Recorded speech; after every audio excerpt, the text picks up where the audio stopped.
ඊළඟට කොළඹ වගේ ප්‍රදේශවල හොඳ ඔරලෝසු අරගෙන ඇවිල්ලා. ඔරලෝසු මොකක් කරනවද? අපි දැන් දන්නවනේ කොළඹ ප්‍රදේශවල අපි නොදන්නා කෙනෙක් ඇවිදිනකොට අර මං කියන ಜಾති පොරවල් දන්නවා. ඌ හොඳට සෙන්ටෙම ගාලා හොඳ පිළිවෙලකට ඉන්නේ. එයා මොකක් කරනවද? අර ඔරලෝසුව 5-6 දෙනෙක් එකතු වෙලා ගන්න විදියට අපේ සාක්කුවටත් ඔරලෝසුවක් දානවා.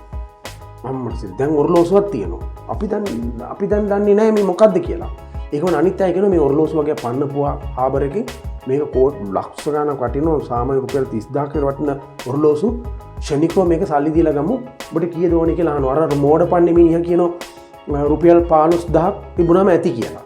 ඒතර 5-6 දෙනා එකතු වෙලා ටක් ගාලා එකතු කරනවා සල්ලි. ඒ ගමම අපිටත් කියනවා රුපියල් 5000ක් දෙන්න කියලා. ඔරලෝසු අතරට 20000යි. ඉතින් අපි මෝඩෙල්ල මොකක් කරනවා 35000කට වටනවා කියලා ඔක්කොම කියනවනේ එතන ඉන්න අය. ඒ ඔක්කොම අරකි තරව කරුවෝ. අපි මොකක් කරනවා 5000ක් දීලා අරක අරගෙන එනවා. ඊට පස්සේ බලනකොට ඒකේ මදේ නැහැ. නිකන් ඔරලෝසු විතරයි තියෙන උඩ කෑල්ල විතරයි. රුපියල් 250ක් විතර වටින එකක්. තේරුණාද? ඒතර එවැනි මගඩි වලට මේ කාලවකවානු තුල සමස්ත ජනතාව අහුවෙමින් පවතිනවා. ඊළඟට පාරවල් අයිනේ මොනවා හරි දෙයක් දැන් ඒක සාමාන්‍ය මේ ප්‍රාථමික හොරු කරන්නේ. ඒ කියන්නේ මොකක් හරි ඔට්ටුවක් අල්ලන ක්‍රමය මොකක් හරි කොක්කක් දාන්න කියනවා.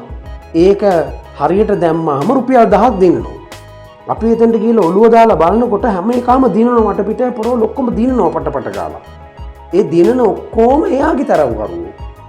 එයාගේ තරව කරුවෝ ඉන්නේ. එතකොට අපි මොකක් කරනවද? අපි ඔට්ටුවක් අල්ලනවා. එයාලා කියනවා මහත්තයා නිකමට දාලා බලන්න කියලා සල්ලි ප්‍රශ්නේ නිකමට දාලා බලන්න. අපි මොකක් කරනවද? දාන්න හදනවා ඒකට බෑ කියනවා. ඊළඟට අනිත් අය ඉස්සරහා ටක් ගාලා මොකක් කරනවද? අර වගේ මේ එකක් කරනකොට අපිට නිකන් දාන්න කියනවනේ. නිකන් දාපු ගමන් අනිත් අයගේව බලනකොට අයින් වෙනවා. අනිත් අයගේව මේ එකට සෙට් වෙන්නේ නැහැ. එතකොට මොකක් කරනවද? අර වටපිට අය කියනවා දැන් මහත්තයා දාන්න රුපියල් 10ක් ගාලා දාන්න නැත 5000 දාන්න. මේක දැන් මහත්තයා තමයි දිනුවා වෙන කාටවත් දෙන්න අනිත් අය ඉල්ලනවා ඒකට දාන්න ඕනේ කියලා අනිත් අයට කියන දෙන්න බෑ කියලා. අපි මොකක් කරනවද? රුපියල් 5000 අරගෙන දානවා. මොකද දැන් අපි දිනුම තියෙන බව වටපිට අය කියනවනේ ඒක මහත්තයාගේ දිනුම. ඊළඟට අපි අරක මේක කරලා බලනකොට අපිට ඒ කොක්කෙන් එහා එළියෙන් තමයි අර රවුම කැරකිලා යන්නේ. එතකොටත් අපි සම්පූර්ණ මේකට අහු වෙලා ඉවරයි. ඒකත් බූරු ගහනවා වගේ එකක් තමයි. ඊළඟට කැෂිනෝ වගේ ඒවා. ලංකාවේ ලොකුම සල්ලිකාරයෝ හැම එකම නිර්මාණය වෙලා තියෙන්නේ අනුන්ගේ දුප්පත් මිනිස්සුන්ගේ සතේ රුපියල එකතු කරගෙන තමයි. ඕගොල්ලෝ බලන්න ඒ දවස්වල තිබුණා ජැක්පොට් කියලා එකක්. ඒ යන්ත්‍රය කවදාකවත් දිනන්න දෙන්නේ නෑ. ඒ යන්ත්‍රය අන්තිමට සල්ලි ටික ඔක්කොම මිනිහාගේ අතට තමයි හම්බෙන්නේ. ඉතින් ලංකාවේ ලොකුම කෝටිපතියෝ නිර්මාණය වෙන්නේ අනුන්ගේ සල්ලි සූක්ෂම ලෙස තමාගේ අතට අරගෙන.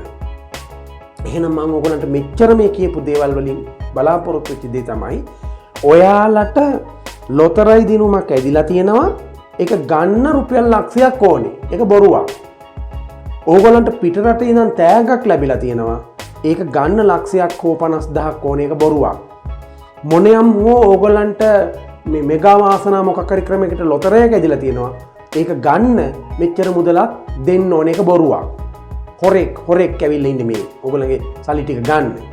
එහෙනම් ඔයාලට කිසිදු කෙනෙක් ලංකාව තුල හෝ ලෝකයේ තුල පහසුවෙන් කිසිදු රුපියලක්වත් ඕගොල්ලන්ට ලබා දෙන්නේ නැහැ. ඒ හින්දා නිදානයක් හෝ එවැනි ප්‍රෝඩාකාරී ඔය කියන කිසිම දෙයකට සරලව මතක තියාගන්න ඕනේ. ඔයාලට ලොකු මුදලක් දෙනවා. ඔයාලා ගෙවන්න ඕනේ. ඒක බොරුවක්. එහෙම ගෙවනවා නම් ඉතින් අපි දෙන්න ඕනේ නෑනේ.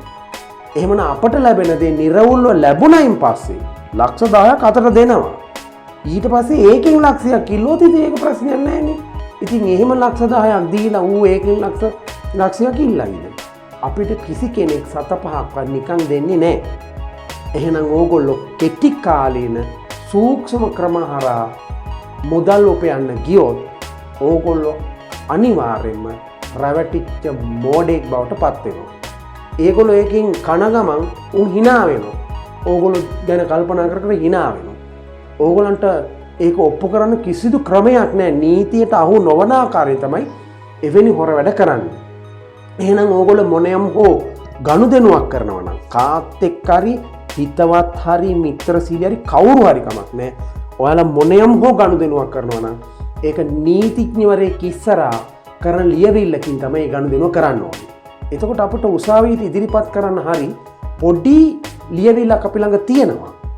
මුදලක් ගනුදෙනුවක් කරනවා නම් මුදල් ගනුදෙනුවක් කරනවා නම් අනිවාර්යයෙන්ම නීතිඥයෙක් ඉදිරියේ ඒ ගනුදෙනුව සිද්ධ විය යුතුමයි. නැතිනම් ඔයගොල්ලෝ අන්ධ වෙලා බූරුවෙක් බවට පත් වෙනවා. එහෙමනම් ඊළඟ මං වීඩියෝ එකකින් ඊළඟ ලංකාව තුළ කැරගෙන හොරු සම්බන්ධ ඊළඟ වීඩියෝ එකකින් මුණ ගැහෙන බලාගෙන මම සමු අරගෙන යනවා.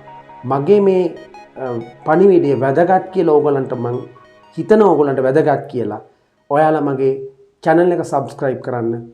ඒ වගේම like එකක් දාන්න, comment එකක් දාන්න. එහෙනම් ඊළඟ වීඩියෝ එකකින් මුණ ගැහෙමු.